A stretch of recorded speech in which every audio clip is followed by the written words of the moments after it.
एक घर से सास और बहू के झगड़े की काफी देर से आवाज आ रही थी। झगड़े की आवाज इतनी तेज थी कि पड़ोसियों के कान खड़े हो रहे थे।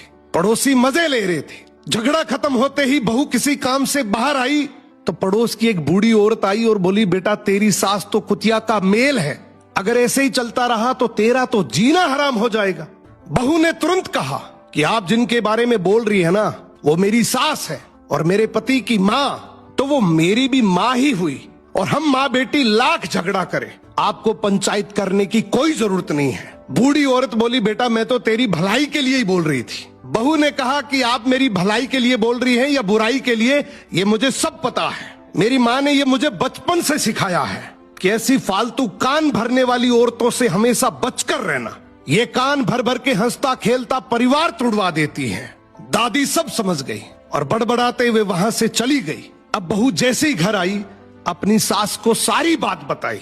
ये सुनते ही सास की आंखों में आंसू आ गए। सास ने बहू को गले लगा लिया और रोते हुए बोली कि बेटा मुझे आज विश्वास हो गया कि तू मेरे घर की बहू नहीं बल्कि मेरे घर की लक्ष्मी है, और आज मुझे ये भरोसा हो गया कि तुम मेरे और मेरे बेटे को आराम से संभाल लेगी। अब मुझे कोई चिंता नहीं है। बहू ने भी रोते हुए बस इतना ही कहा कि आप मेरी माँ हैं और माँ से झगड़ा कौन नहीं करता, पर झगड़े का मतलब ये नहीं कि मैं घर की बात बाहर करूं। सो घर की बातें अगर घर में ही रहे तो घर मंदिर है, वरना कान भरने वाले तो हर गली नुक्कड़ पर बैठे हैं जो चुटकियों में एक हंसता खेलता परिवार तोड़ देते हैं।